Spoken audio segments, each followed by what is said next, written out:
નમસ્તે, જય શ્રી કૃષ્ણ. આજના જલસો પોડકાસ્ટના આ ખાસ એપિસોડમાં આપ સૌનું સ્વાગત છે. મોસમ જે રીતે બદલાઈ રહી છે, તમને સમજાશે કે વાતાવરણ કેટલું આહલાદક થઈ ગયું છે. ક્યાંક ફૂલો ખીલ્યા છે, ક્યાંક લીલપ દેખાય છે, ક્યાંક રંગો દેખાય છે. કુદરત જરા જુદી રીતે આ માસ દરમિયાન આપણી ઉપર મહેરબાન થઈ જાય છે. હોળીના દિવસોની નજીક છીએ ત્યારે પુષ્ટિ સંપ્રદાયમાં હોળીના ઉત્સવને વિશેષ રીતે મનાવવામાં આવે છે. મંદિરોમાં ફૂલ દોલોત્સવ થાય, રસિયા ગવાય, ગુલાલ ઉડે, અબીલ ઉડે અને મસ્તી ભર્યા પ્રસંગો અને અવસરના ખેલ થાય. ખાસ કરીને આ તહેવાર અને ઉપક્રમમાં પુષ્ટિ સંપ્રદાયમાં હોલીના વિશેષ ક્રમનું શું મહત્વ છે? રસિયા એ શું છે? શ્રીજી સાથે ગોપી ભાવે આ મુક્ત પ્રેમની અભિવ્યક્તિ ક્યાં જઈને વિસ્તાર પામે છે અને કેટલી ઘટ્ટ થાય છે? ઠાકોરજીની કેટલા નિકટ જઈ શકાય છે? આ બધા જ પ્રશ્નો તેમજ પુષ્ટિ સંપ્રદાયના બીજા પણ કેટલાક મહત્વના અંશો અને તેની વિગતો જાણવા માટે આજે આ પોડકાસ્ટનું વિશેષ આયોજન કર્યું છે અને આપણે ખૂબ માનપૂર્વક, ખૂબ આદરપૂર્વક, ખૂબ પ્રેમપૂર્વક આમંત્રણ આપ્યું છે પૂજ્ય શ્રી શરણમકુમાર ગોસ્વામીજીને. તેઓ પુષ્ટિ સંપ્રદાયના જ્ઞાતા છે, વલ્લભકુલના બાલક છે અને તેથી વિશેષ આ સંપ્રદાયની પરંપરા અને પરિપાટીઓને ગહન રીતે જાણે છે, સમજે છે અને અનુસરે છે. આજે તેમના સાનિધ્યમાં પુષ્ટિ સંપ્રદાયના આ માર્ગને થોડું વધારે સમજવાની આપણે કોશિશ કરીશું. થોડાક રસિયા અને ફૂલ દોલોત્સવ અને હોળીના પુષ્ટિ સંપ્રદાયના ઉપક્રમને થોડું વધારે જાણવાની કોશિશ કરીશું. કદાચ એ રીતે કૃષ્ણ પ્રીતિ થોડી વધારે પામવાની કોશિશ કરીશું. મારી સાથે ખૂબ દિલથી, ખૂબ પ્રેમથી, નમન વંદન સાથે, આદર સાથે આવકારો પૂજ્ય શ્રી શરણમકુમાર ગોસ્વામીને. આપ સૌનું પણ સ્વાગત છે.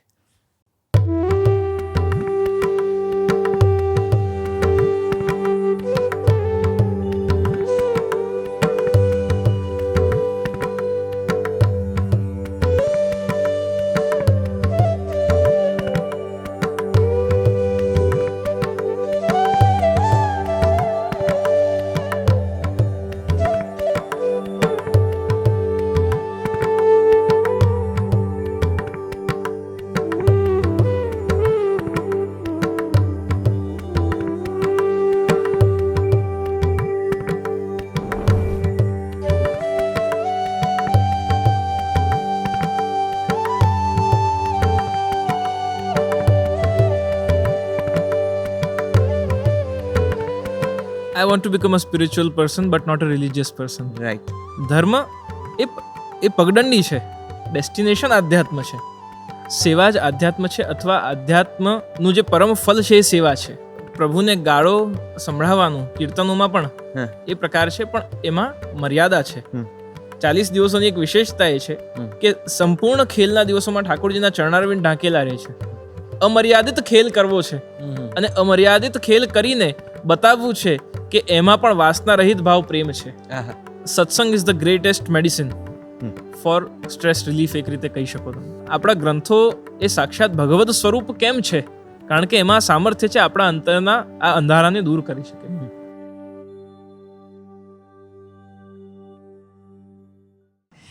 દંડવત જજે. આપ અમારા પ્રણામ, અમારા વંદન સ્વીકાર કરો. આજે આમ હરખ એટલો બધો છે, એટલી બધી અંદરથી ઉમળકાભરી લાગણીઓ આવે છે.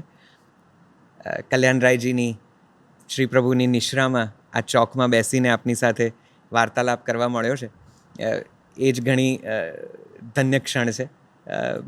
ખાસું એમ લાગે છે કે ઠાકોરજીના બહુ મોટા આશીર્વાદ છે. આપે અમારા સુધી આપનો સમય ફાળવ્યો, આપે અમને સંવાદ માટે લાયક ગણ્યા, એના માટે પણ આપનો ખૂબ ખૂબ આભાર. આપને આવકારીએ છીએ અમારા આ એપિસોડમાં. મૂળ આશય આજના સંવાદનો એવો છે કે કારણ કે હોળી, ફાગણ મહિનો, વસંત પંચમી, વસંત ઉત્સવ આ બધું ઘણું નજીક છે, અત્યારે ચાલી જ રહ્યું છે. મને એમ થયું કે આપણે પુષ્ટિ સંપ્રદાયમાં જે ફાગનો ઉપક્રમ છે, જે દોલોત્સવ થાય છે, જે હોળીના જે ઉપક્રમ થાય છે, એના વિશે આપની સાથે થોડીક વાતો કરું. તો કદાચ પહેલો પ્રશ્ન આ જ પૂછવો છે કે આપણે ત્યાં આ હોળીના દિવસોનો થોડોક વધારે મહિમા છે અને જાણે કે આખી સૃષ્ટિ હોળીના રંગે રંગાઈ જાય એ રીતે આપણે આ લગભગ 40 દિવસ ઉજવીએ છીએ. મને આ ઉપક્રમ વિશે અને તેના મહિમા વિશે માંડીને વાત કરો. શ્રી કૃષ્ણાય નમઃ. શ્રી કલ્યાણરાય પ્રભુ ચરણકમલેભ્યો નમઃ. શ્રીમદ આચાર્ય ચરણકમલેભ્યો નમઃ. શ્રી અદુનાથતા ચરણકમલેભ્યો નમઃ.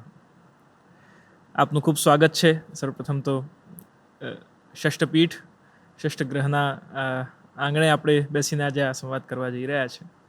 અને ફાગના દિવસો છે, હોલી ખેલના દિવસો છે. પુષ્ટિમાર્ગમાં એની વિશેષતા એટલે છે કારણ કે અમારા ઠાકોરજી પણ રંગીલા છે. જી. ઠાકોરજી સર્વ રંગોથી ખેલે છે, સર્વ રંગના અધિપતિ છે.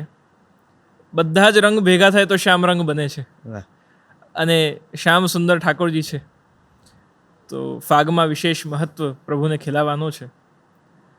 અને એમાં પણ વિશેષ 40 દિવસોનો જે ઉપક્રમ છે આખો, એ ફાગની જે મહિમા છે એ 10-10 દિવસોમાં વિભાજિત કરીને સૂક્ષ્મતાથી અતિશય ગાઢતા સુધી, પ્રારંભથી પ્રબલતા સુધી રંગોની મહિમા પ્રારંભ થાય, ચપટીથી શરૂ થાય અને ખોબા સુધી પહોંચી જાય છે. વાહ. તો આ 10-10 દિવસનો જે અંતર છે, મુખ્ય રૂપે એ સાત્વિક, રાજસ, તામસ અને નિર્ગુણ ભક્તોના અનુરૂપ છે. 4 વિવિધ લીલા સ્થલીઓમાં પ્રભુના ખેલ છે.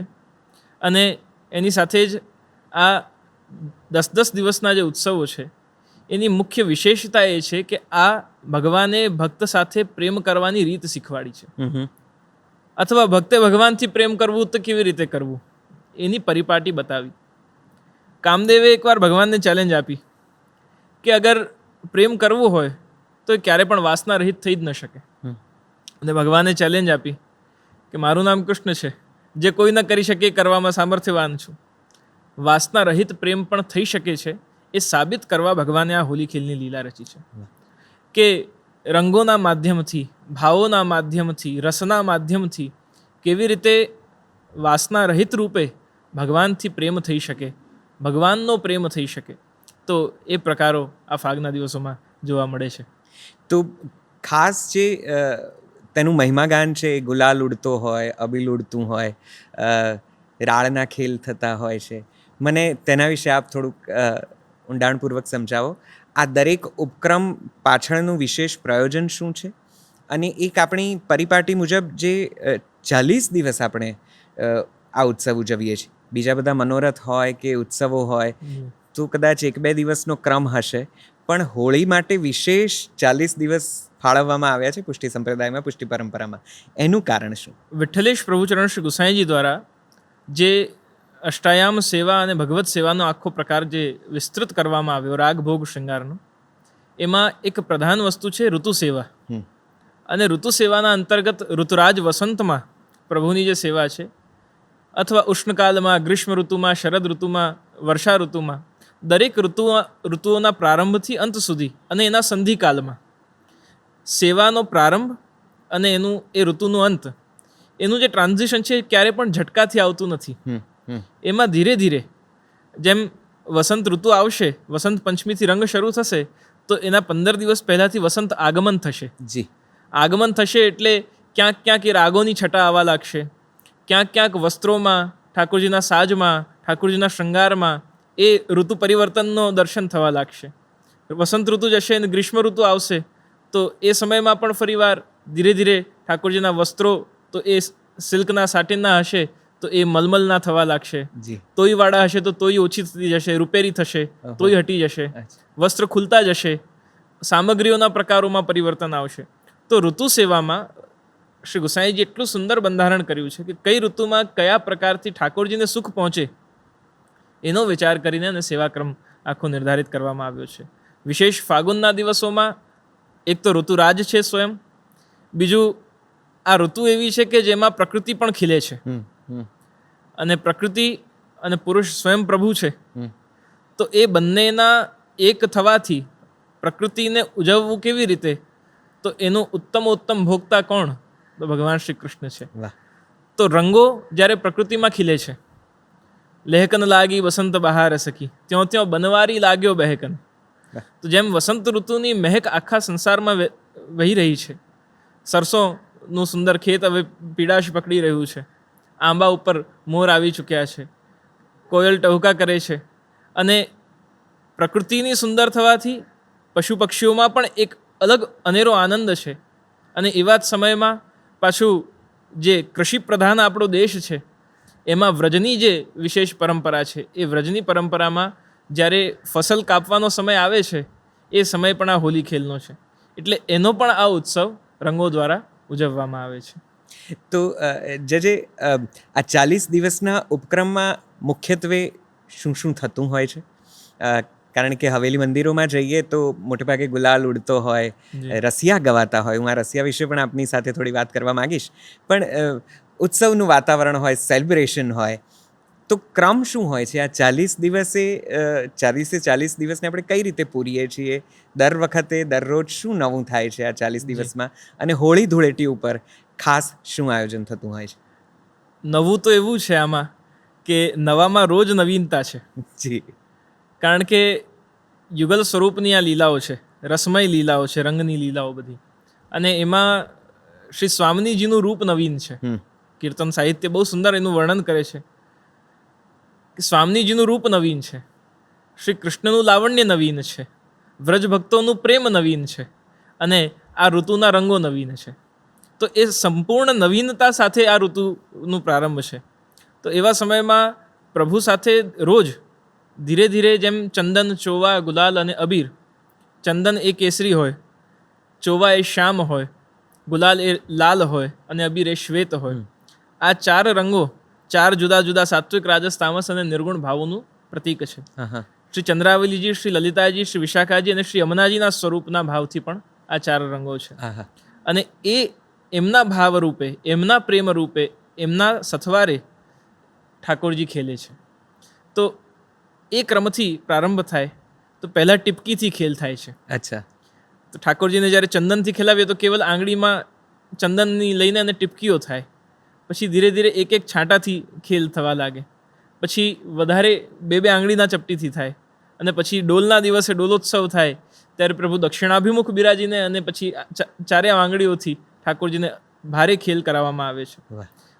ઋતુ પ્રારંભ થાય ત્યારે કેસરના જલથી પ્રભુ ખેલવાનું શરૂ કરે.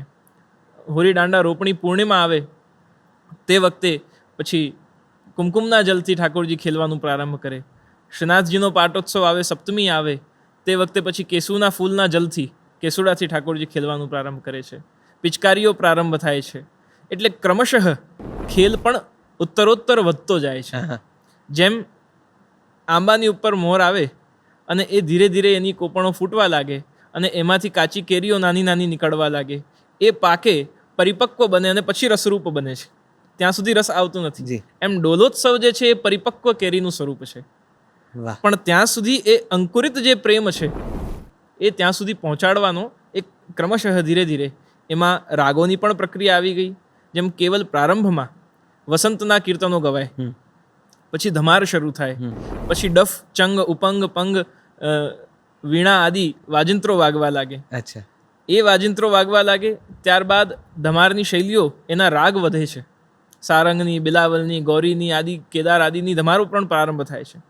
તો એમ એક એક કરીને રાગમાં પણ પ્રવૃત્તિ છે, એમાં વધારો છે, ખેલમાં પણ વધારો છે, ભાવમાં પણ વધારો છે, અને ઠાકોરજીને અરોગાવાની સામગ્રીઓમાં પણ એ જ પ્રકાર છે.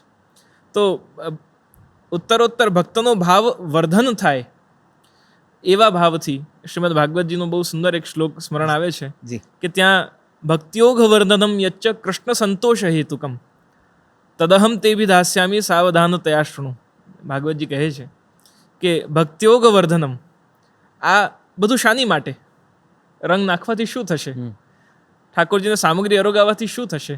આ કીર્તનો ગાવાથી શું થશે? ડફ ઝાંઝ વગાડવાથી શું થશે? તો ભાગવતજીના શબ્દોમાં કહીએ તો ભક્તિયોગ વર્ધનમ, ભક્તિનો પ્રવાહ, ભક્તિનો વેગ આપણા અંદર એટલો અતિશય વધે છે. કોઈ વાર બેસીને ખાલી કીર્તન થતા હોય ને ખેલ થતો હોય, બેસીને આપણે આજે સાંભળ્યું જ હશે કે કેવી રીતે ક્રમશઃ એમાં આપણો ઉત્તરોત્તર ભાવ વર્ધન થતો જાય છે. બિલકુલ.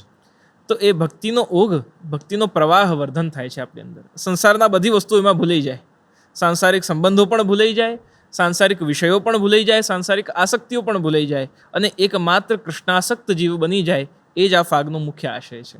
અને કદાચ ઠાકોરજી પ્રણય કરતાં પણ શીખવાડે છે કે ધીમે ધીમે ધીમે આ આખી વાતમાં કદાચ આગળ વધવાનું છે.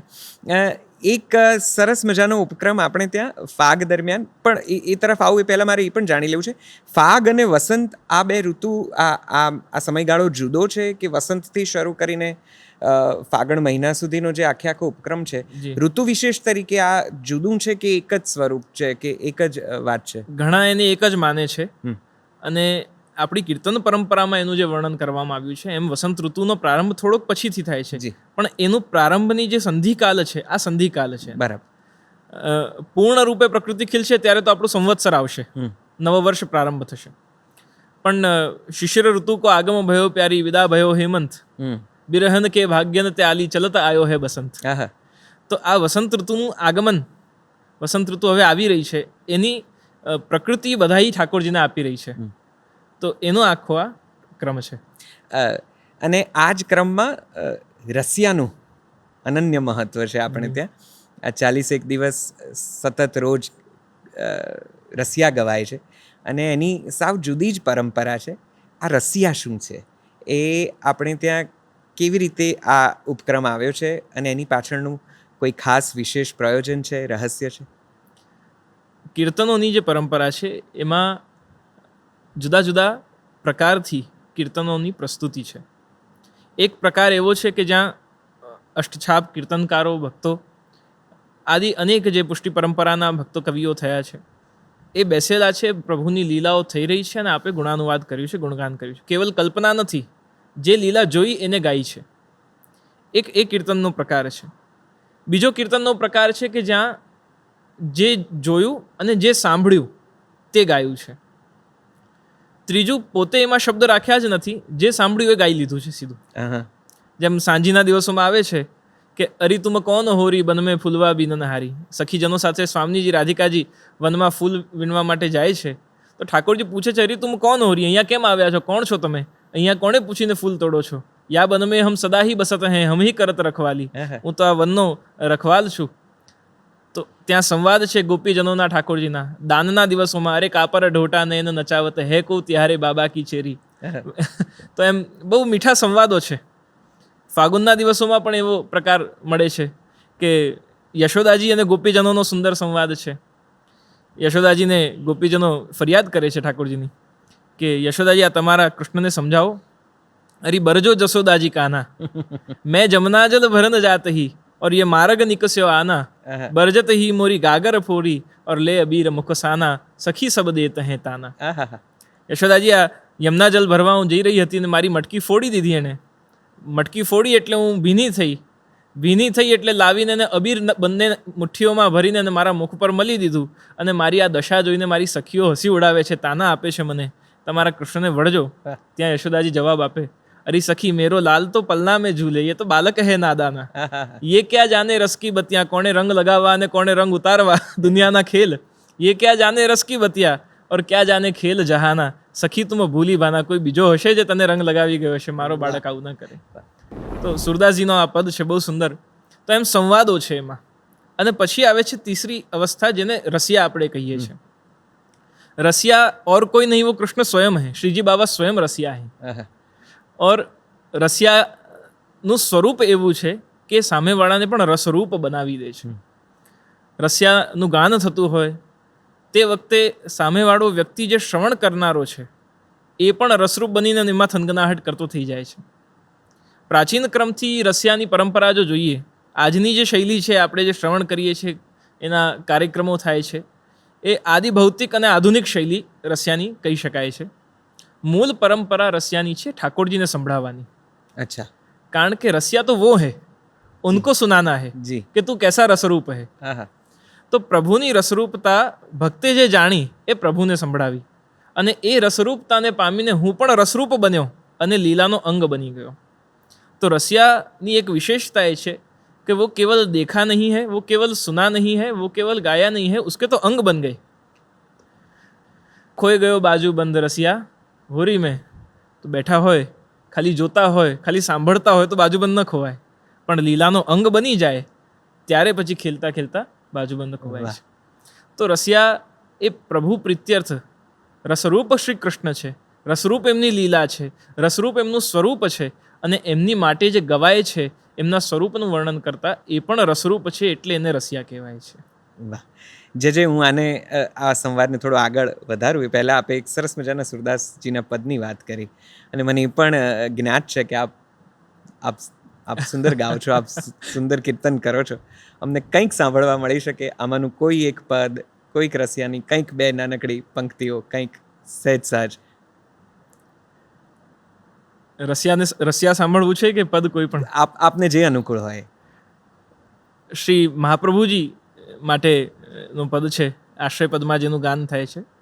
જેમની કૃપાથી આ રસ આપણને મળે એમનું સ્મરણ કરીને બે પંક્તિ છું.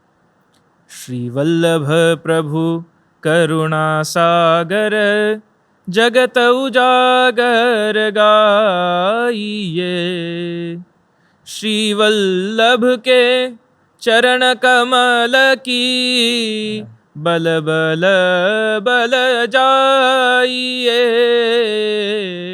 શ્રી વલ્લભ પ્રભુ કરુણા સાગર જગત ઉજાગર ગાઈએ, શ્રી વલ્લભી સૃષ્ટિ સમાજ સંગ મિલ જીવન કો ફલ પાઈએ, શ્રી વલ્લભ ગુણ ગાઈએ, યાહિ તે રસિક કહાઈએ, શ્રી વલ્લભ પ્રભુ કરુણા સાગર જગત ઉજાગર ગાઈએ. આહા. આનંદ થઈ ગયો. રસિયા પણ મારે તમારા મુખે સાંભળવા જ છે, પણ કદાચ થોડા સમય પછી આપણે એ તરફ જઈએ અથવા તો એનાથી સમાપન કરીએ, એવું કંઈક કરીશું. પણ આ હોળીના ઉપક્રમમાં જે કીર્તન કે જે રસિયા ગવાય છે અને વસંત અને ફાગનો જે ઋતુસંધિ કાળ છે, એમાં કોઈ વિશેષ રાગની આપણે ત્યાં પ્રસ્તુતિ થાય છે. હવેલી સંગીતમાં આમ તો રાગ, ભોગ અને શૃંગારનું અનેરું મહત્વ છે. આખો સંપ્રદાય કદાચ તેની આસપાસ છે, બધી જ પરંપરાઓ, પરિપાટીઓ. આ સમયગાળામાં કોઈ ખાસ વિશેષ રાગનો ઉલ્લેખ છે, કોઈ ખાસ રાગનું? ઓર રાગ સબ ભય બારાતી દુલ્હે રાગ બસંત, આહા. મહોત્સવ આજ સખીરી બધા ભયો હેમંત.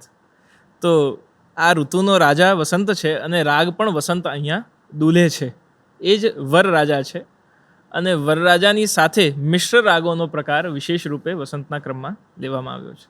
ગૌરી સાથે પણ વસંતનું મિશ્રણ છે, અને સર્વ રાગો, ધનાશ્રી આદિ જેટલા પણ આસાવરી, બિલાવલ આદિ રાગ છે, દરેક રાગ ગવાય છે આ ઋતુમાં. પણ એમાં વસંત ઋતુની, વસંત રાગની છાયા એમાં પડે છે. બરાબર. વસંત રાગના સ્વર એમાં મિશ્ર થાય છે. એટલે રાગ તો જુદા જુદા ગવાય છે, પણ મુખ્ય રૂપે કાફી છે, પીલું છે, અને વસંત રાગ વિશેષ કરીને શ્રી રાગ આદિ રાગો વિશેષ આમાં ગવાતા હોય છે. જી. રસિયા એ એટલા બધા રસપ્રદ હોય છે કે એક વખત તમે એમ થાય કે થોડુંક સાંભળીને જઈએ, પણ એ થોડુંક સંભળાતું જ નથી. તમારો લગભગ ઘણો સમય તમને ત્યાં બેસી રહેવાનું મન થાય, વ્યતીત થઈ જાય, આનંદ આવી જાય. રસિયાની એક પરંપરામાં જો હું ભૂલ ન કરતો હોઉં તો ઠાકોરજીને ઘણા નિકટ સમજીને ઘણું બધું તેમને કહેવામાં પણ આવે છે. અપશબ્દો પણ એનામાં સુંદર રીતે પ્રયોજન કરવામાં આવે છે. માફ કરજો મારી ભૂલ થતી હોય તો, પણ ગાળો પણ એમાં સરસ રીતે સંમિલિત થઈ જાય છે, અને ઠાકોરજીને આપણે સંભળાવતા હોઈએ છીએ. તો આ એક બહુ વિશિષ્ટ, જેને કહેવાય કે પ્રયોજન છે, કંઈક જુદા પ્રકારની ગૂંથણી છે. આમ આપણે ઠાકોરજીને બાલ સ્વરૂપે સેવતા હોઈએ છીએ, તેમની સેવા કરતા હોઈએ છીએ, અને ત્યારે અછો વાના કરીએ છીએ ઠાકોરજીને. પણ આ 40 દિવસમાં આપણે જાણે કે બધી મર્યાદા મૂકીને એમને જે કહેવું છે એ કહી દઈએ છીએ. ગાળોનો પણ ઉપયોગ થતો હોય છે. આ કેમ? આવું શા માટે, અને આમાં આ કેવી રીતે થાય છે? આમાં એક બહુ જ જાગૃતતાની આવશ્યકતા છે આ વિષયમાં, કે પ્રભુને ગાળો સંભળાવવાનું કીર્તનોમાં પણ એ પ્રકાર છે, પણ એમાં મર્યાદા છે. આપણે લોકભાષામાં જે ગાળો બોલતા હોઈએ એને ખાલી કહેવા ખાતર કે સંભળાવવા ખાતર કહેવાનો પ્રકાર નથી. બીજું કોઈ પણ નથી કહી શકતું. એ અધિકાર કેવલ વ્રજવાસીઓને છે. અચ્છા. એ વ્રજ ભક્તોને અધિકાર છે કે જે ઠાકોરજીને સંભળાવી શકે. તો ઠાકોરજીને સંભળાવવાની જે ગાળો છે એની મધુરતા આપ જુઓ કે નવરંગી લાલ બિહારી તો હે દેહે હસ હસ ગારી તેરી દ્વે બાપ દ્વે મહતારી. તો કોઈને એમ સામાન્યમાં તમે કહો કે તું તો 2 બાપ વાળો છે તો એ ઉચિત ન લાગે. જી.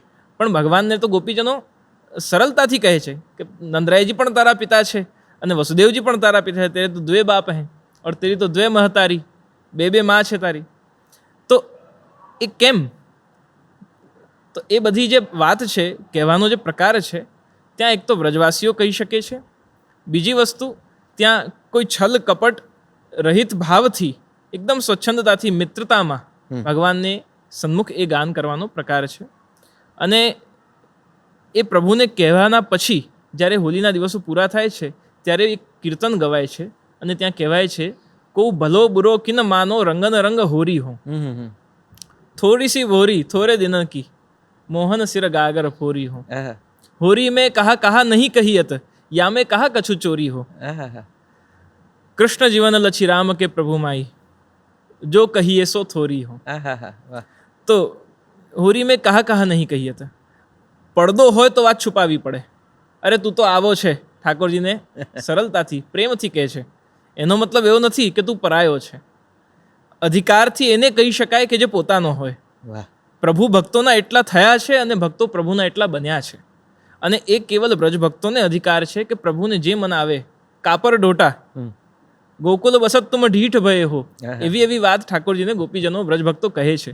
પણ ત્યાં દ્વેષ, ત્યાં કોઈ ભગવાન પ્રત્યે વેરભાવ, એનાથી પ્રભુને કહેવાનો કોઈ ક્રમ નથી.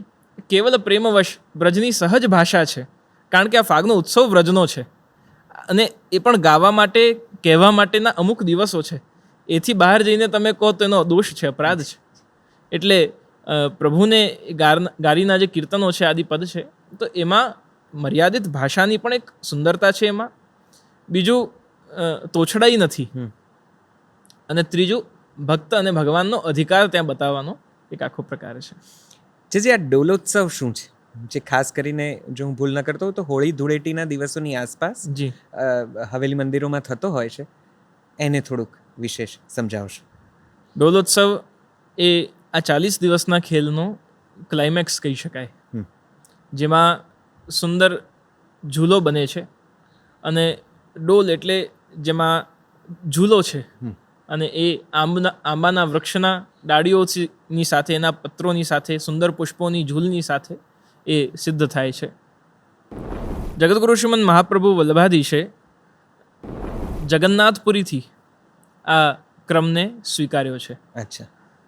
જગદીશના સેવા ક્રમમાંથી રથયાત્રા, સ્નાનયાત્રા અને ડોલોત્સવ, આ ક્રમોને વલ્લભાચાર્યજીએ પોતાની પરંપરામાં સ્વીકાર કર્યા છે. અને એમાં 4 ખેલનો પણ પ્રકાર છે. પ્રથમ ખેલ શ્રી યમુનાજીનો, પછી શ્રી ચંદ્રાવલીજીનો, પછી શ્રી વિશાખાજીનો, પછી શ્રી લલિતાજીનો, એમ 4 ખેલ જુદા જુદા થાય છે. એની સામગ્રીઓ ઠાકોરજીને એ સખીજનોના ભાવથી અંગીકાર કરાવવામાં આવે છે, અર્પણ કરાવવામાં આવે છે. તો સર્વ આ ઋતુનો જે ક્લાઇમેક્સ કહી શકાય ખેલનો, રંગોનો, તો 4 વખત, રોજ તો એકવાર ખેલે ઠાકોરજી, એ દિવસે 4 વખત રંગોથી ખેલે છે.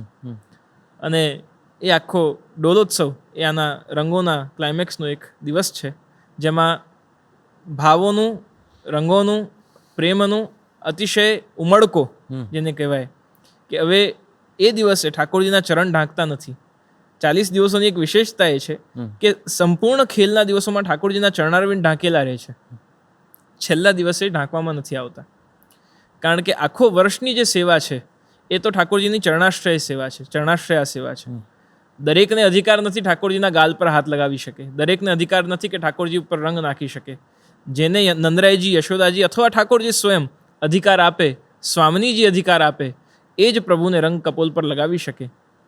પણ આ 40 દિવસ એવા છે કે ત્યાં સખ્ય ભક્તિ પ્રધાન છે, ચરણાશ્રયાની વદનાશ્રયા ભક્તિ છે. તો ભગવાનના વદન કમલ પર, ગાલ પર, કપોલ પર રંગ લગાવવું, ઠાકોરજીના પાગ ઉપર રંગ લગાવવું, ઠાકોરજીને વક્ષસ્થળ ઉપર રંગ લગાવવું, બાહ ઉપર રંગ લગાવવું. તો આ એક બ્રજભક્તો ઠાકોરજીને પકડોરી બ્રજનાથ કનૈયા હોરી ખેલના આયો હે. તો એ પકડીને અને ઠાકોરજીને રંગ લગાવવાનો પ્રકાર. તો એમાં અગર દાસ્ય ભાવ છે, એમાં અગર ચરણાશ્રયા ભક્તિનો ભાવ છે, તો એ દાસ્ય ધર્મ ત્યાં બાધક થશે કે જેના આપણે દાસ હોઈએ એના ગાલ પર હાથ ન લગાવાય, એના માથે હાથ ન લગાવાય, એને પકડાય નહીં. તો એ મર્યાદા ત્યાં આવી જાય છે. અને ભક્તોની સાથે ઠાકોરજીને અમર્યાદિત ખેલ કરવો છે અને અમર્યાદિત ખેલ કરીને બતાવવું છે કે એમાં પણ વાસના રહિત ભાવ પ્રેમ છે. એટલે ભગવાને ચરણારવિંદ ઢાંક્યા છે અને સર્વ મર્યાદા છોડીને ભગવાન ગોકુલના પાદરે યા ગોકુલ કે ચોહટે રંગ રાચી ગ્વાલ, મોહન ખેલે ફાગ, નયન સલો નરી રંગ રાચી ગ્વાલ. તો ત્યાં ઠાકોરજી હોલી ખેલ કરવા પધારે છે. ત્યાં એ ચરણાશ્રિત ભક્તોનું ભાવ જે છે એને સખ્ય ભક્તિમાં પરિવર્તિત કરી અને પ્રભુએ હોલી ખેલ ખેલે છે. જે વૃંદાવન, ગોકુલ, મથુરા અને વ્રજમાં હોળી જરા જુદા જ રંગે રૂપે નિરખે છે. કંઈક જુદી જ જેને કહેવાય કે સેલિબ્રેશનની ફિલિંગમાં એ નિખરે છે આખી. ત્યાં કોઈ વિશિષ્ટ ઉપક્રમ આના સિવાય થાય છે? આપને વ્રજની હોલીનો કોઈ અનુભવ કે અભ્યાસ હોય તો આપ અમારા માટે થોડુંક. આખી જે પરંપરા છે એ વ્રજની જ પરંપરા છે. આ ત્યોહાર પણ વ્રજનો છે. બૈસાખી જેમ પંજાબમાં છે, જુદા જુદા પ્રાંતોના જુદા જુદા લોક ત્યોહારો છે, એમ વ્રજનો અગર કોઈ ત્યોહાર કહેવામાં આવે તો એ હોલી ખેલ અને ફાગ છે. અને એમાં નંદગામ બરસાનાની હોલી તો વિખ્યાત છે, જે આપણે જાણીએ છીએ. તો બરસાનેથી નંદગામ હોલી ખેલવા જાય છે, પછી નંદગામથી બરસાને હોલી ખેલવા આવે છે. અને એ પરસ્પર જે ભાવ છે એ જ પ્રકાર વ્રજનો છે. ત્યાં રંગોનો પ્રમાણ અને રંગ નાખનારાનો પ્રમાણ એ વધુ છે, એ વિસ્તૃત છે ત્યાં વ્રજમાં. જે આમ પુષ્ટિ સંપ્રદાયમાં ખૂબ ઉત્સવો છે. મેં કીધું એ પ્રમાણે રાગ, ભોગ, શૃંગાર અતિ પ્રચુર માત્રામાં છે. બધી જ પરંપરાઓ તેની આસપાસ છે. અને આવા દિવસોમાં કદાચ યુથ પણ થોડું વધારે આપણે ત્યાં આપણી હવેલીમાં કે આ ઉત્સવોમાં સંમેલિત થતું હોય છે. અને એક પ્રશ્ન આપણા બધા માટે કદાચ છે કે જે યુવાન છે એ ક્યાંક ને ક્યાંક સંપ્રદાયથી છૂટો પડી રહ્યો છે. એ આ પરિપાટીને ફોલો નથી કરી શકતો. આપણા જે પણ સેવાના ક્રમો છે એ કદાચ એને થોડા વધારે સરળ નથી લાગતા, અઘરા પડે છે. અપરસના જે નિયમો છે એના લીધે કદાચ ક્યાંક ને ક્યાંક આ યુથ ઉત્સવોમાં તો સંમિલિત થાય છે, પણ ઠાકોરજીને સેવવાનું કે બ્રહ્મસંબંધ લેવાની વાત આવે ત્યારે કદાચ પાછો પડે છે. આપ યુવાનોને વિશેષ કરીને કોઈક ને કોઈક રીતે આપના દરેક ઉપક્રમ દ્વારા, માધ્યમ દ્વારા તેમને પુષ્ટિ પરંપરા સાથે જોડવાનું ખૂબ જેને કહેવાય કે અવર્ણનીય કાર્ય કરી રહ્યા છો. ખૂબ મહેનત માગી લે તેવો એક આ પ્રયાસ આપ સતત કર્યા કરો છો. મારે પ્રશ્ન આ પૂછવો છે, આ યુવાનો કઈ રીતે આ પરંપરા સાથે, પુષ્ટિ સંપ્રદાય તો છે જ, પણ સનાતન સાથે કે આપણી પરિપાટીઓ સાથે જોડાયેલો રહે, કઈ રીતે થોડો વધારે આ વાતોને સમજાય? શું કરી શકાય? બે પક્ષ આમાં સમજવા બહુ જરૂરી છે. સૌથી પહેલું તો આ માર્ગમાં એ આવી શકશે જેની ઉપર કૃષ્ણ પ્રસન્ન છે. વાહ! હું ચાહું કે પ્રભુ મને મળે એના કરતાં પ્રભુ ચાહે કે હું એનો બનું, એ આ માર્ગની વિશેષતા છે. આ માર્ગ પુષ્ટિનો છે. બીજી વાત કે આ માર્ગમાં કોઈ પણ આવે, ઉત્સવોમાં આવે, આનંદ લે, કીર્તનોમાં ઝૂમે ખૂબ, અને ત્યારબાદ એક શુષ્કતા આવી જાય. એના કરતાં એને પરમનન્ટ બનાવવા માટે એ ભાવ, એ આનંદ નિત્ય રહે. કારણ કે વ્યક્તિ એટલો બધો લૌકિકમાં આસક્ત છે, એટલો બધો એ બંધાયેલો છે અને એટલો બધો એને ખેંચાણ છે કે એને ખબર છે કે મારે આમાં જવું છે, મારે આ આનંદ નિત્ય લેવો છે, પણ છતાંય હું એટલો બધો જોડાયેલો છું. મને એવા મનુષ્યાણામ કારણમ બંધ મોક્ષ એવો ભગવાન કહે છે. તો બંધનો એટલા બધા છે એના કે એ બંધનોથી છૂટીને કૃષ્ણના પ્રેમમાં બંધાઈ શકતો નથી. અને એ પ્રેમમાં બંધાવવા માટે એની જે પ્રક્રિયા છે એની માટે આપણે ગુરુ આશ્રય લેવું બહુ જરૂરી છે. ગુરુ આશ્રય એટલે કે શ્રી મહાપ્રભુજીનું આશ્રય લેવું. શ્રી મહાપ્રભુજીએ જે પોતાના સિદ્ધાંતો બતાવ્યા એ સિદ્ધાંતોને જાણી સમજી, હવે સિદ્ધાંતો કઠિન લાગે આપણને કે આવું કરવું, આવું નહીં કરવું, અસમર્પિત વસ્તુના ઠાકોરજીને સમર્પિત કર્યા વગર કંઈ લેવું નહીં, પણ એ પ્રોસિજર શાની માટે છે એ સમજવું પડે. જ્યાં સુધી અન્ન દૂષિત જઈ રહ્યું છે ત્યાં સુધી મન પણ લાગવાનું નથી, બરાબર. કારણ કે જેવું અન્ન એવું મન બને છે. તો પ્રભુ સાથેના સંબંધમાં પ્રભુ સાથેની જે નિત્ય એક આનંદનો અનુભવ આપણને થાય છે, એની માટે ધીરે ધીરે સત્સંગના માધ્યમથી, સિદ્ધાંતોના અનુસંધાનથી અને ભગવાન પ્રત્યે દ્રઢ વિશ્વાસ સાથે જ્યારે એક ભક્ત, એક જીવ એમાં થોડોક ઇન્ટરેસ્ટ લે, ખાલી આનંદ લઈને, ઉત્સવ લઈને જતો નહીં રહેવું, પણ હું કંઈક જાણું, હું કંઈક શીખું, આવું કેમ થાય છે હું પ્રશ્ન કરું, હું પૂછું, ગુરુજનોને પૂછું, વલ્લભકુલ બિરાજતા હોય એમને પૂછીએ, ભગવદીય વૈષ્ણવ હોય એમને પૂછીએ, તો પૂછવાથી સિદ્ધાંતનું જ્ઞાન થશે. આ માર્ગમાં બે પરંપરા છે. એક છે સિદ્ધાંત પરંપરા, જેને આપણે પ્રમાણ પક્ષ કહીએ છીએ, અને બીજું છે પ્રમેય પરંપરા, જેને આપણે ભાવ પક્ષ કહીએ છીએ. પ્રમાણ મળી ગયું, સિદ્ધાંત મળી ગયું, આવું કરવું, આવું નહીં કરવું, અહીંયા જવું, અહીંયા નહીં જવું, આવી રીતે સ્નાન કરવા, આવી રીતે બોલવું, આવી રીતે જમવું, સિદ્ધાંત ખબર છે. એક્ઝામની પ્રિપેરેશન થઈ ગઈ છે. એક્ઝામ એ ભાવ પક્ષ છે. સિદ્ધાંત મળી ગયા, જાણી લીધું, પ્રિપેરેશન બધી કરી લીધી, પણ ત્યાં ટેક્સ્ટબુક આવવાની નથી એક્ઝામમાં. તો એક્ઝામમાં તો આપણે જ બેસવાનું છે, આ જ છે ખાલી, બીજું કંઈ નથી ત્યાં.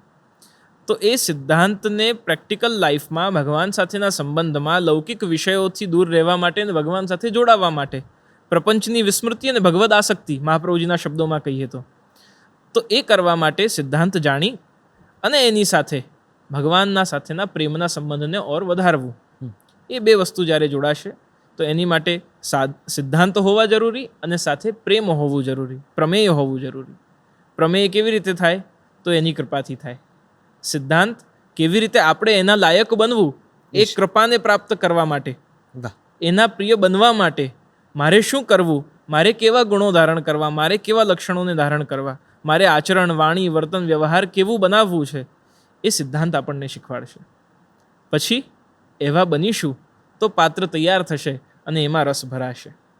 રસ ભરાશે ત્યારે રસોદ્દીપન થશે. રસોદ્દીપન થશે તો રસીઓ મળશે. વાહ.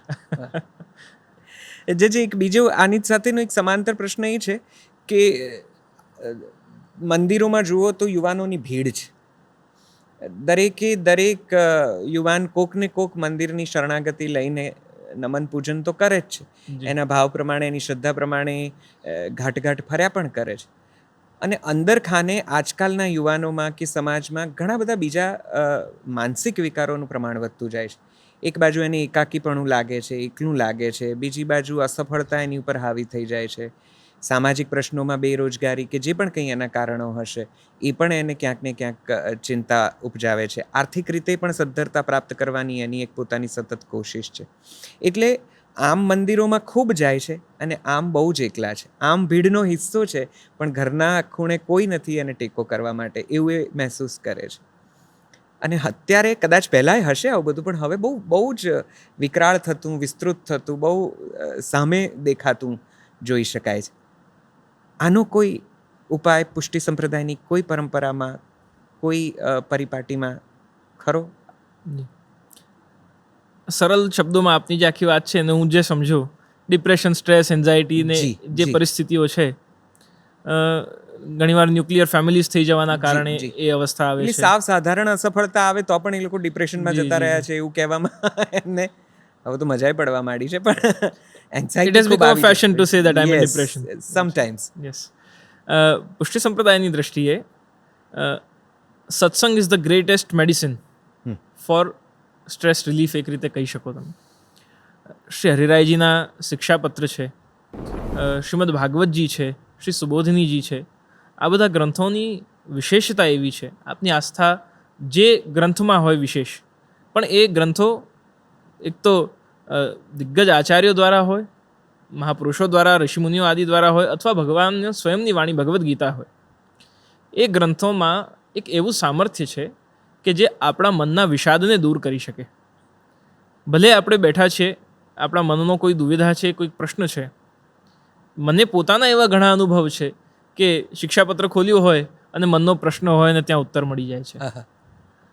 શ્રીમદ ભાગવતજી ખોલ્યા હોય અને જે મનમાં વિચાર ચાલતા હોય, જે વસ્તુ રિલેટેડ, એ લૌકિક પણ હોઈ શકે, અલૌકિક પણ હોઈ શકે, કોઈ પ્રશ્ન પણ હોઈ શકે, અને બહુ જ સામાન્ય રૂપે હું ખોલીને એને વાંચન કરતો હોઉં અને એમાં એ પ્રશ્નોના ઉકેલ નીકળી જાય.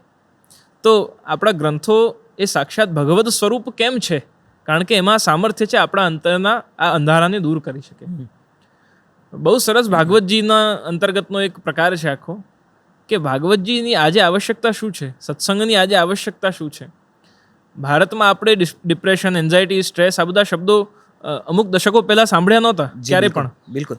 આ પાશ્ચાત્ય જગતની ભારતને દેન છે એક રીતે કહીએ તો કેમ નહોતું આ બધું ભારતમાં?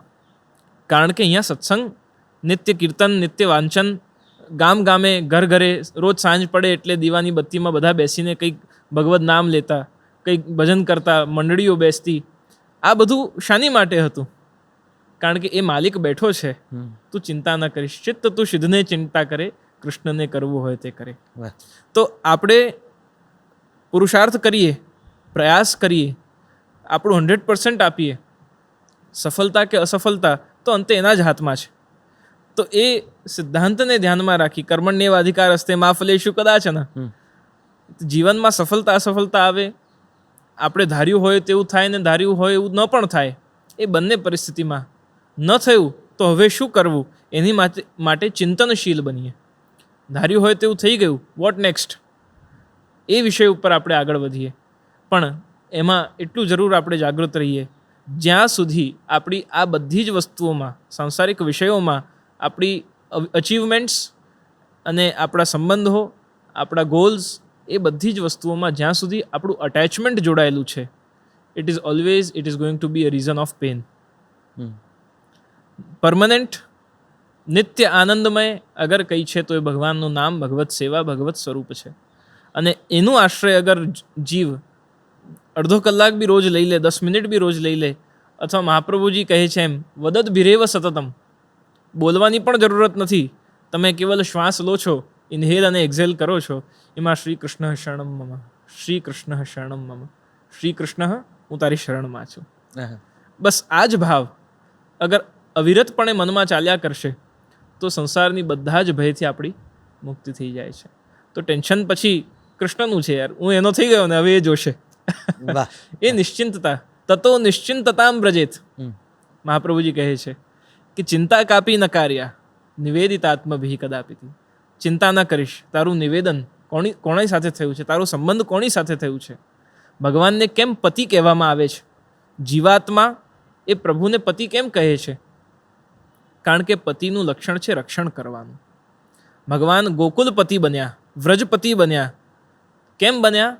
કારણ કે એમણે વ્રજભક્તોનું રક્ષણ કર્યું.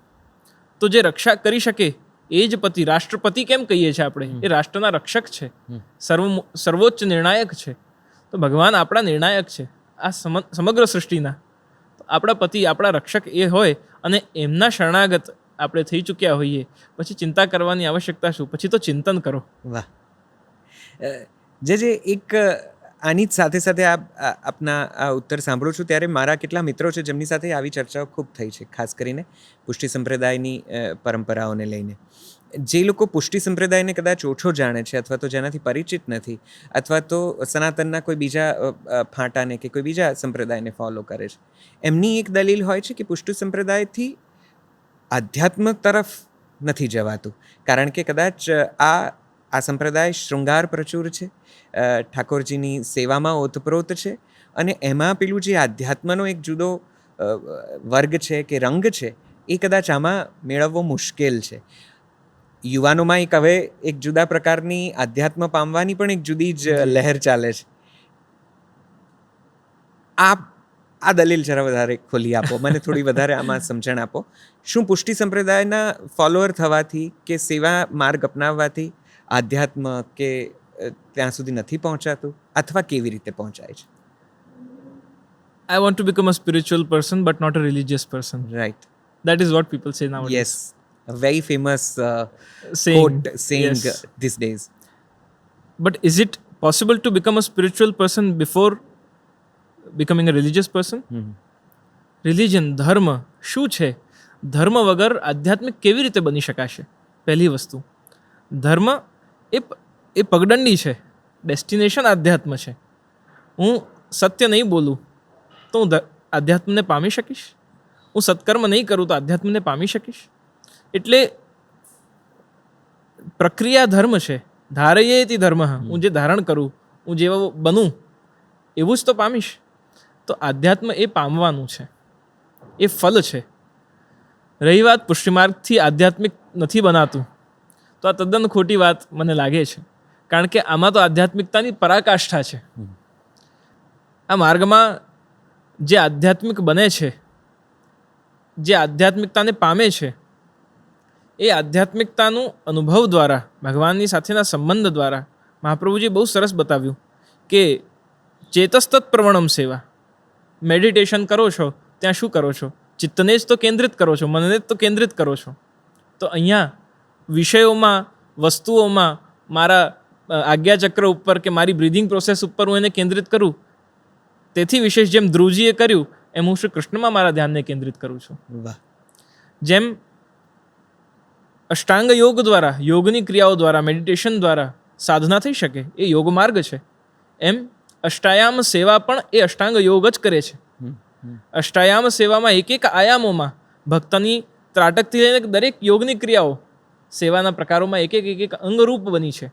તમે જારીજી ભરતા હશો, પણ જારીજી ભરતી વખતે એ જલની ધારામાં તમારું ક્યાં ધ્યાન કેન્દ્રિત થઈ રહ્યું છે એ યોગ કરાવે છે.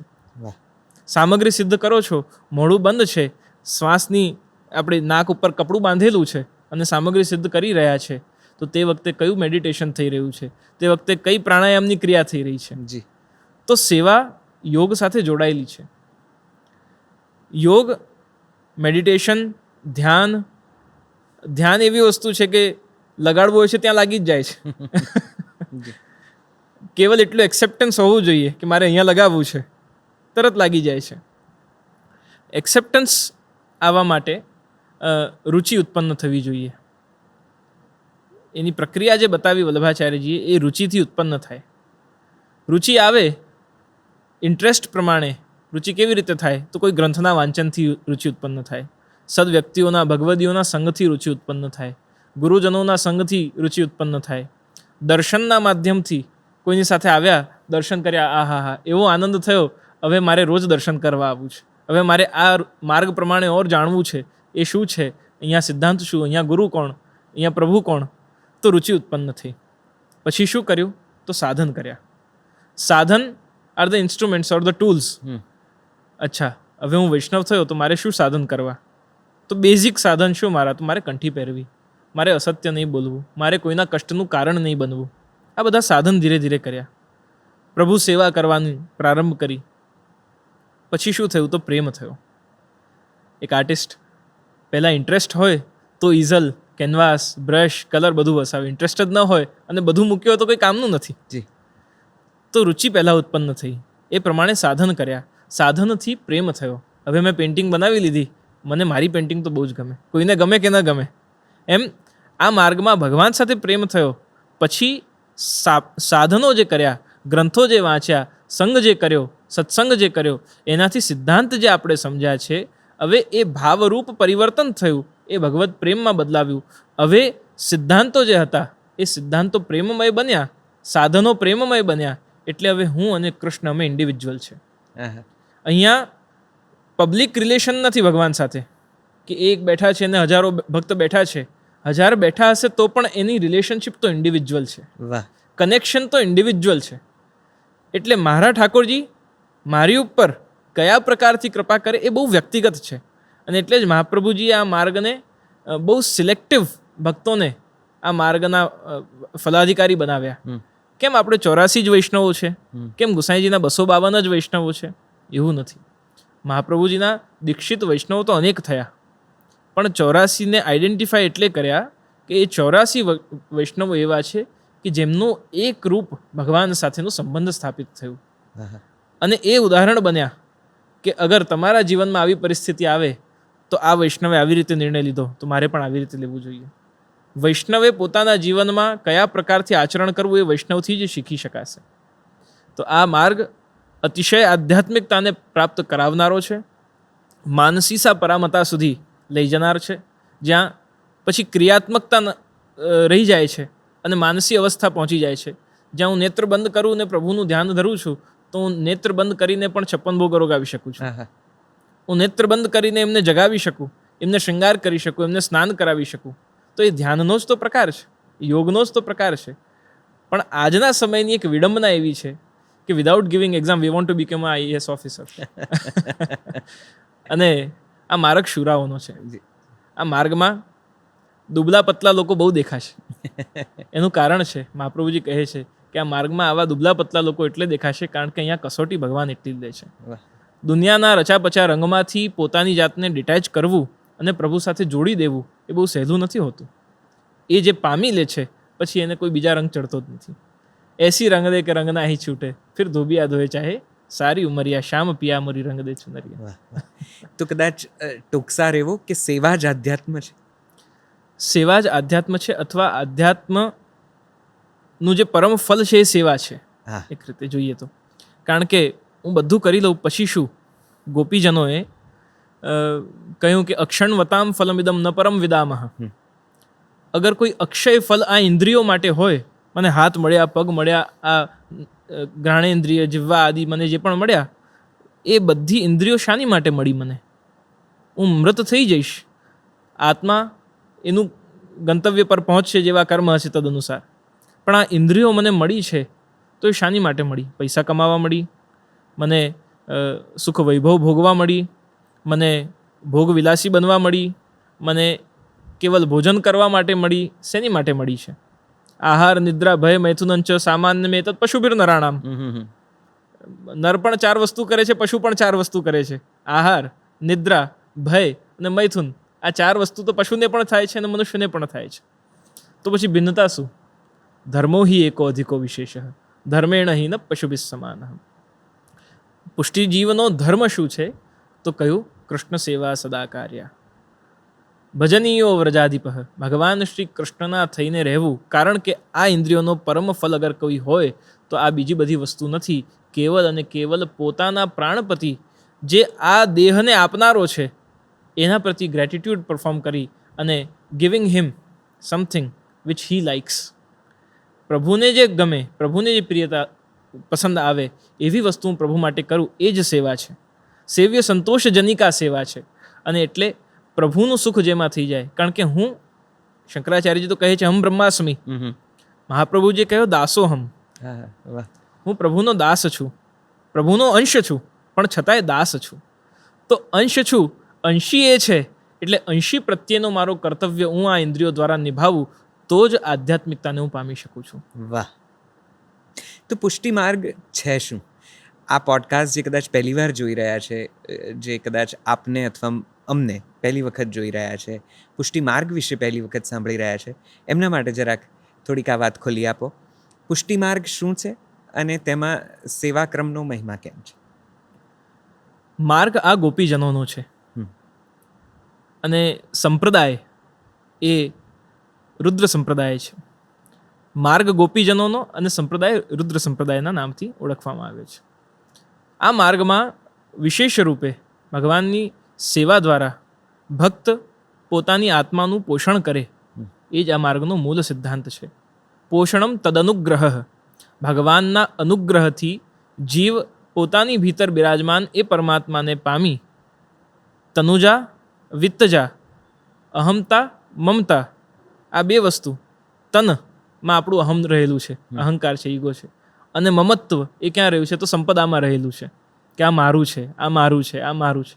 જ્યાં જ્યાં આપણું મમત્વ છે અને જ્યાં આપણી અહમતા છે, એ બંને વસ્તુના વિનિયોગની સાથે શ્રી કૃષ્ણની સેવા કરવી, જેનાથી આપણું મન અને બુદ્ધિ એ કૃષ્ણમય બને અને એનાથી હું માનસીસા પરામતા, હું મારા અંતરમાં બિરાજમાન એ પ્રભુની સેવા કરી શકું, એ જ પરમફલ પુષ્ટિનો છે. તો પોષણમ તદ અનુગ્રહ, પ્રભુની કૃપાનું પાત્ર બનવું અને એમની કૃપાને પ્રાપ્ત કરવા, એ જ પુષ્ટિ માર્ગની સરળ વ્યાખ્યા થઈ શકે કે પ્રભુ મારી ઉપર પ્રસન્ન છે અને એમની કૃપા મારા પર થઈ છે, એ પુષ્ટિ માર્ગ છે. વાહ. એક સમયે મર્યાદી વૈષ્ણવો ખૂબ હતા, ઘરે ઘરે સેવા રહેતી અને વડીલો ખૂબ ભાવથી સેવા કરતા. પણ યુવાનોએ કદાચ જે જોયું કે આમાં ઘણો સમય જાય છે, ઘણા બધા નીતિ નિયમો છે, પદ્ધતિઓ છે જેને ફોલો કરવા પડે છે, અને કદાચ આજનો સમય એ શક્યતા આપતો નથી, અથવા તો એ ધીરજ અથવા તો એ સમય પણ નથી હોતો, અને એ રીતે કદાચ યુવાનો હવે એનાથી વિમુખ થતા જાય છે. સેવાનો કોઈ સરળ પ્રકાર છે કે જે પણ યુવાનોને આપણે સમજાવી શકાય ને ઠાકોરજીને સેવ્ય કરી શકાય? મર્યાદી વૈષ્ણવો જે હતા એમની આ નામમાં જ આખું એમનું રહસ્ય છુપાયેલું છે. મર્યાદી મુખ્ય શબ્દ કહીએ તો કરેક્ટ. જે પુષ્ટિમાર્ગની વલ્લભાચાર્યજીના સિદ્ધાંતોની જે મર્યાદા છે, જે એની પરિપાટી છે, એના અંતર્ગત જ પોતાનું જીવન જીવે છે અને આધ્યાત્મિકતાને પ્રાપ્ત કરે છે. જી.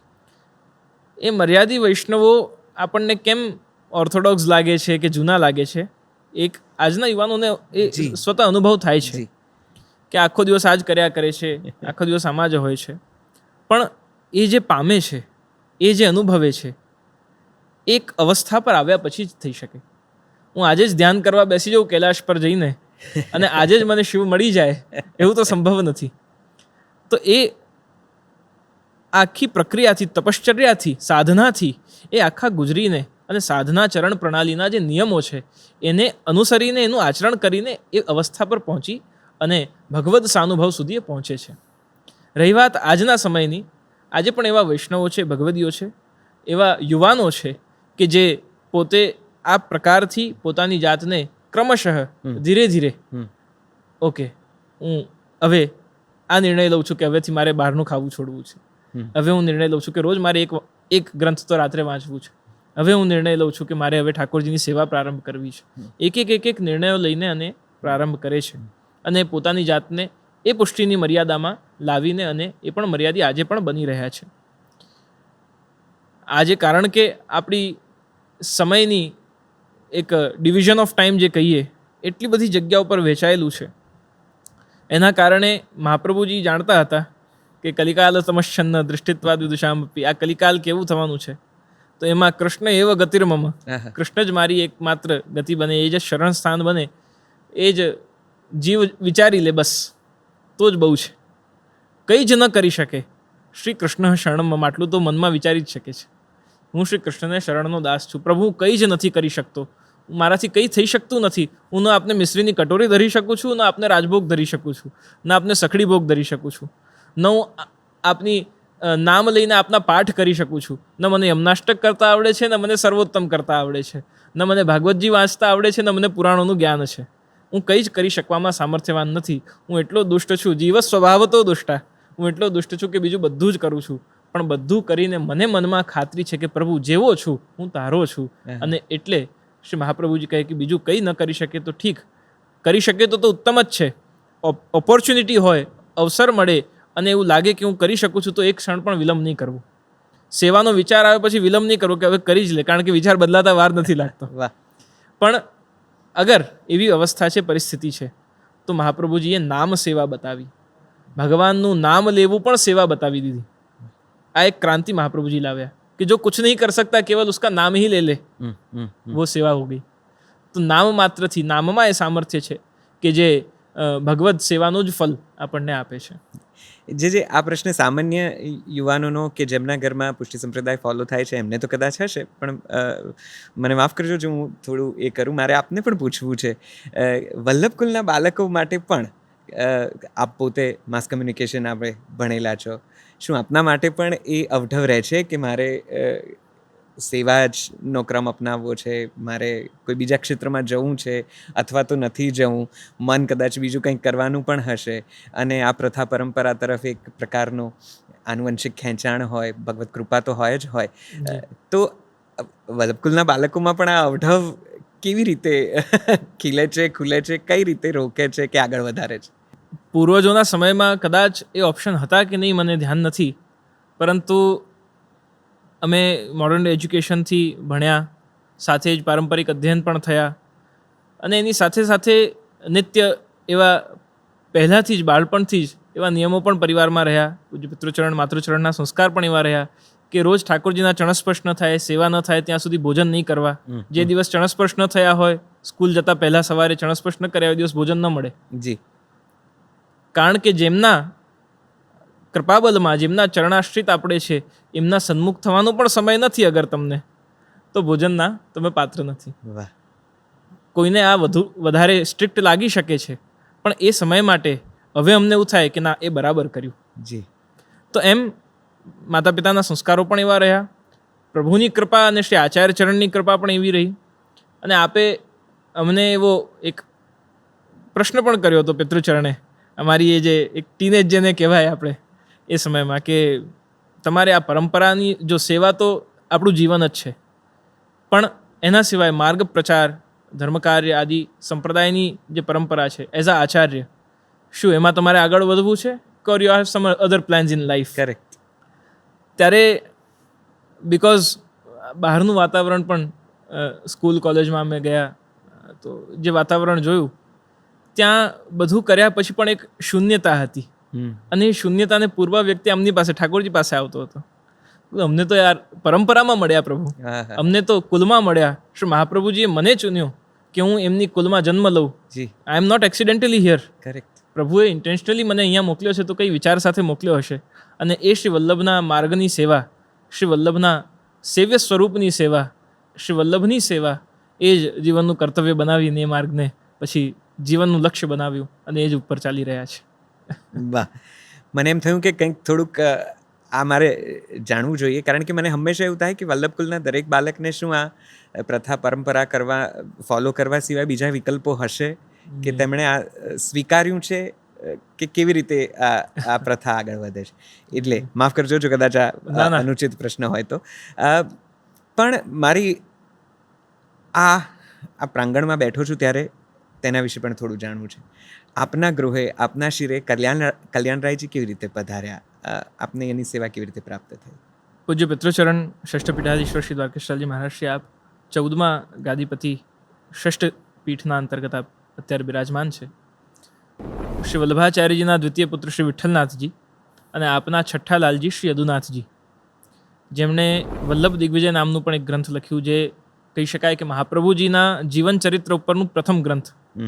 એના ઉપરથી જીવન ચરિત્રનું ઓર વિસ્તાર થયું. કયા સમયમાં ક્યાં પધાર્યા એ શ્રી યદુનાથ મહાપ્રભુ, જેમને જ્ઞાનનું સ્વરૂપ પણ કહેવાય છે, એ શ્રી યદુનાથજીની પરંપરામાં, જ્યેષ્ઠપુત્ર પરંપરામાં શ્રી મધુસૂદનજી આચાર્ય થયા.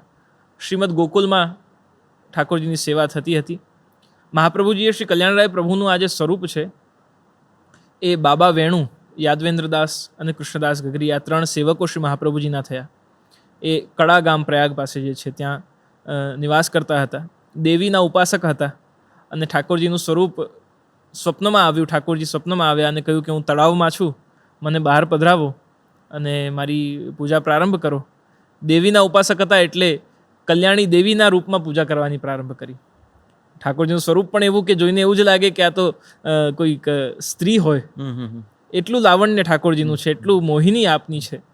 જેમ મોહિની રૂપ ધારણ કરીને અને સમુદ્ર મંથન વખતે આપે મન મોહી લીધા બધાના, એ જ પ્રકારથી અહીંયા ઠાકોરજી રાસમાં પણ એકવાર જ્યારે ગોપીજનોને સૌભાગ્યમત થાય છે, માન દૂર કરવા સખી વેશ કરીને પ્રભુ પધારે છે, તો એ જે ઠાકોરજીનું સખી રૂપ છે, એની મોહિની, એનું લાવણ્ય, એનું સૌંદર્ય એ શ્રી કલ્યાણરાય પ્રભુમાં બિરાજે છે. તો એ દેવી સ્વરૂપે સેવા પ્રારંભ કરી. પૃથ્વી પરિક્રમામાં વલ્લભાચાર્યજી પધાર્યા ત્યારે આપે જોઈને અને પાસે જ એક આમના વૃક્ષ પાસે બિરાજ્યા ત્યારે ઠાકોરજીએ કહ્યું कि वल्लभ मैं कल्याण राय ठाकुर हूँ और ये गांव में सब देवी के उपासक हैं, सो मोको भी देवी बना के बिठाया હોય. ત્યારે વલ્લભાચાર્યજીએ પોતાના ઉપરણામાંથી ઠાકોરજીને ધોતી ઉપરણા ધરાવ્યા, સ્નાન કરાવી અને પુરુષોત્તમ રૂપે, કૃષ્ણ રૂપે આપને બિરાજમાન કરાવ્યા. ત્યારબાદ આ 3 સેવકોએ સેવા કરી. સમયાંતરે જ્યારે સેવા ન બની ત્યારે શ્રી ગુસાઈજીના માથે પરી ઠાકોરજી નિજ ગ્રહે પધાર્યા. શ્રી ગુસાઈજીએ આપના છઠ્ઠા લાલજીના શિરમસ્તક પર આપની સેવા પધરાવી આપી.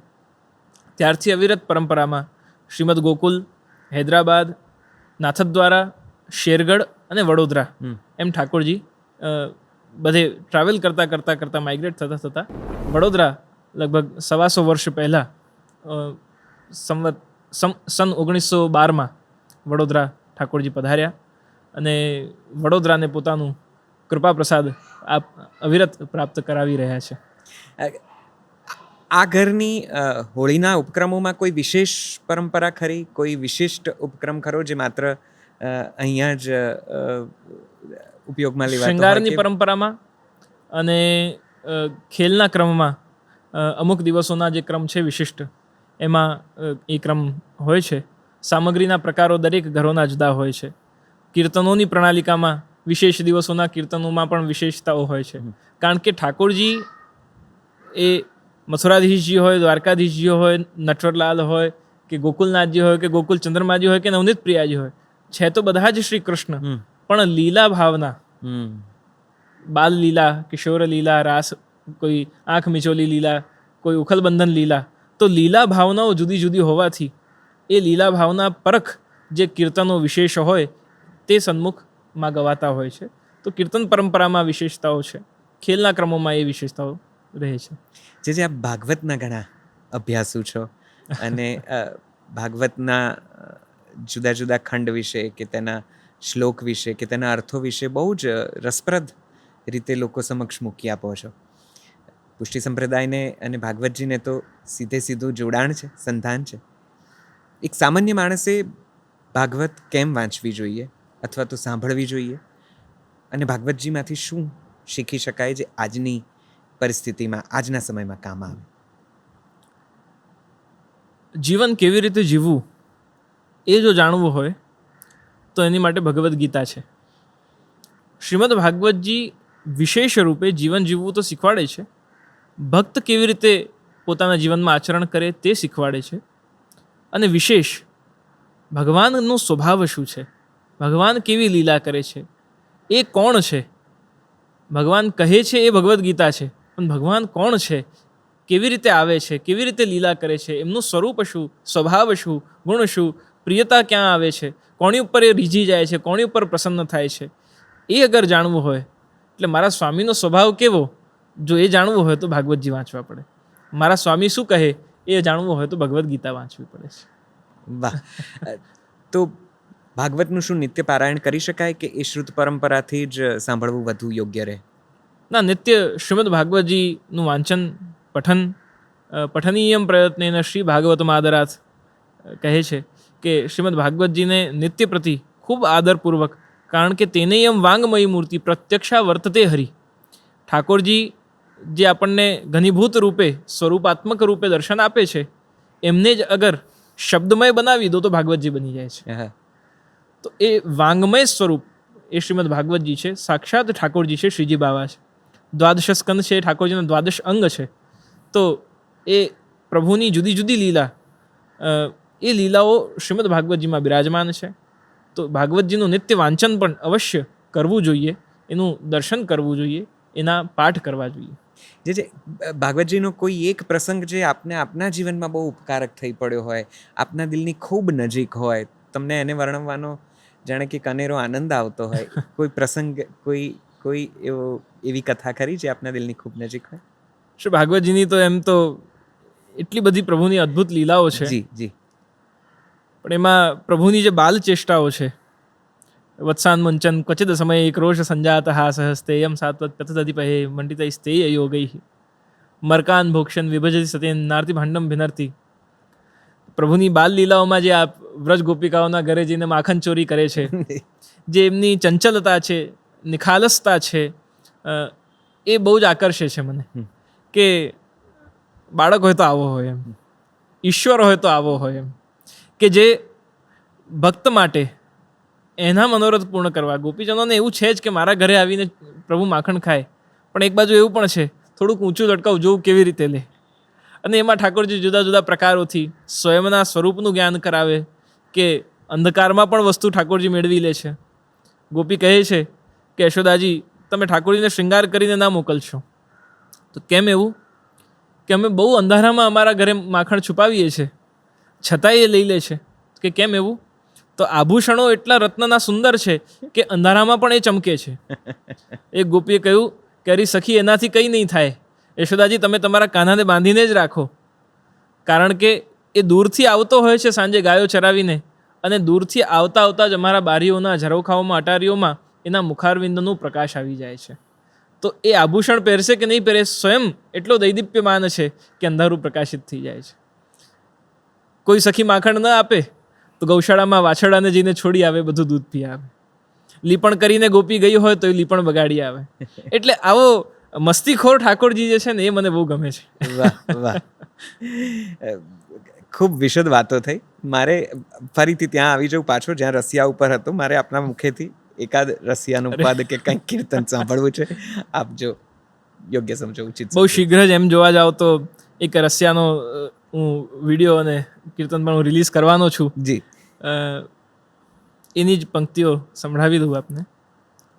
અરી નૈનન મેં મોહે ગારી દઈ, પિચકારી દઈ, હોરી ખેલી ન જાય.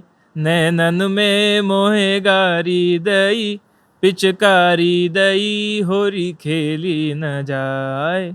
क्यों रे लंगर लंगराई मोते कीनी, लंगराई मोते कीनी, अरि केसर कीच कपोलन दीनी, अरि लिए गुलाल ठाडो ठाडो मुस्काय, ठाडो मृदु मुस्काय, होरी खेली न जाय. नैनन में मोहे गारी दई, पिचकारी दई, होरी खेली ન જાય. ખૂબ ખૂબ ખૂબ આભાર જજે. જતા જતા આ છેલ્લા સવાલ સાથે કદાચ આ સંવાદ પૂરો કરું. વલ્લભ કુલના પ્રતિનિધિ તરીકે આપના માથે, આપના શિરે શું જવાબદારી સમજો છો? પુષ્ટિ સંપ્રદાયને યોગ્ય લોકો સુધી પહોંચાડવાનું આજે મહાભગીરથ કાર્ય આપ કરી રહ્યા છો, યુવાનોને સાંકળી રહ્યા છો. આપની ફરજ અને જવાબદારીઓમાં આપ ક્યારેક અવઢવ મહેસૂસ કરતા હશો, ક્યારેક અટવાયેલા મહેસૂસ કરતા હશો. આપનું ઉત્તરદાયિત્વ આપ કઈ રીતે જુઓ છો?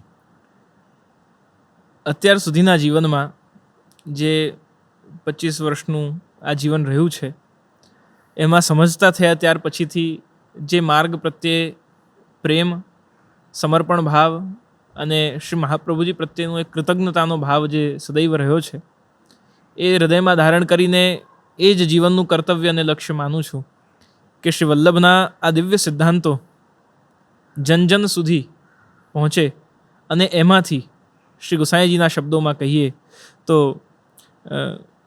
આપણા સિદ્ધાંતો એ સર્વસામાન્ય માટે છે, પણ એને જીવી શકે છે એ જ જે પ્રભુનો પ્રિય પાત્ર છે. તો જન જન સુધી પહોંચે અને એમાં જે પ્રભુના જનો હોય, પ્રભુના જીવો હોય, એમના મનમાં એક દીપક પ્રગટે અને એ પોતાના ઇષ્ટ, પોતાના પ્રભુ, પોતાના મૂળ એવા શ્રી કૃષ્ણ તરફ વળે અને એમનો જીવન કૃષ્ણમય બને, એથી વિશેષ બીજો કોઈ જીવનનું લક્ષ્ય નથી. યુવાનોને, આપના ફોલોઅર્સને કોઈ સંદેશ કાંઈ કહેવું છે? યુવાનોને આ હોલીના ખેલમાં, આ હોળીના રસિયાઓના અને આનંદના દિવસોમાં બસ એ જ સંદેશ આપવા માંગુ છું કે આપણે જીવનમાં ઘણા બધા તહેવારો હોય છે. નવરાત્રિ આવે છે તો પણ આપણે નાચીએ છીએ, હોળી આવે છે, હોળીમાં પણ આપણે ખૂબ નાચીએ છીએ, દિવાળી આવે તો ત્યારે પણ ફટાકડા ફોડીએ છીએ અને ખૂબ આપણે આનંદ કરીએ છીએ. નવરાત્રિ હોય, ઉત્તરાયણ હોય, કોઈ પણ તહેવાર હોય, આપણે આપણા ઉત્સવોને, તહેવારોને, સેલિબ્રેશન્સને આપણે કેવલ નાચ, ગાન અને ભોજન સુધી સીમિત કરી દીધા છે. એને આપ જાણો, એ ઉત્સવ તહેવારની પરંપરાને કેવી રીતે આપ ઘરમાં નિભાવી શકો, એની મૂળ પરંપરા શું હતી. આધુનિક પરંપરામાં તો કેવલ નાચ ગાન ઓર મોજ મસ્તી રહી ગઈ, પણ એનાથી પણ વિશેષ આનું મહાત્મ્ય છે, એથી પણ વિશેષ આમાં કંઈક તત્વ છે. એ તત્વને જ્યારે જાણવા લાગશો ત્યારે આપણા ભારતીય સંસ્કૃતિના, વૈદિક પરંપરાના મૂળમાં જે રહેલો એનો એસેન્સ છે, જે આપણું ધર્મ છે, એને આપણે જાણતા થઈશું અને જીવનમાં પરિવર્તન લાવતા થઈશું. તો આનંદ કેવલ નાચ ગાન મેં નહીં, આનંદ આધ્યાત્મ કો જીને મેં હૈ. આપનો ખૂબ ખૂબ આભાર જજે, દંડવત પ્રણામ. આપે આપનો અમૂલ્ય સમય અમને ફાળવ્યો, અમે ખૂબ ખૂબ કૃપાન્વિત મહેસૂસ કરીએ છીએ. બહુ આનંદ થયો અને આપના માધ્યમથી સમાજને અને ઘણા બધા યુવાનોને દિવ્ય ભક્તિનો સંદેશ, શ્રી વલ્લભનો સંદેશ પહોંચે, એ બહુ સુંદર આપનો પ્રયાસ અને આપે મને એક આ અવસર આપ્યો કે જેમાં હું આ ભાવ મારા વ્યક્ત કરી શકું. મને પણ ખૂબ પ્રસન્નતા અને ખૂબ આપનું સ્વાગત છે. ખૂબ આભાર જજે, પ્રણામ, વંદ. જલસો પોડકાસ્ટના આ એપિસોડમાં અત્યારે બસ આટલું જ. ઠાકોરજીની સેવામાં જ સમર્પણ છે, જીવન છે, આધ્યાત્મ છે, આનંદ છે. આ વાત સાંભળીને, આ સંવાદ સાંભળીને આપ આપના ઈષ્ટ, આપના પરમ, આપના કૃષ્ણ સુધી પહોંચી શકો તેવી શુભકામનાઓ વ્યક્ત કરું છું. બાકી નવા સંવાદો અમે સાધતા રહીશું. અનેક જાણવા લાયક હસ્તીઓ સાથે વાત કરતા રહીશું. તમે અહીં સુધી આવ્યા છો તો એક કામ ચોક્કસથી કરજો. પ્લે સ્ટોર અને એપ સ્ટોર પર અમારા આ વિચારનો જે મુખ્ય ઉપક્રમ છે એ Jalso music and podcast app download કરજો અને તમારા મોબાઈલમાં એને જગ્યા આપજો. અમને ખૂબ આનંદ થશે. ગુજરાતી ભાષાનું અત્યંત સમૃદ્ધ કોન્ટેન્ટ અમે તેમાં ક્રિએટ કરીને મૂક્યું છે. ચાલો ત્યારે અત્યારે રજા લઉં છું. નવા પોડકાસ્ટમાં નવા કોઈક વ્યક્તિત્વ સાથે ફરીથી મળીશું, વાતો કરીશું, સંવાદ સાધીશું. રાજી રહેજો. આવજો. નમસ્તે.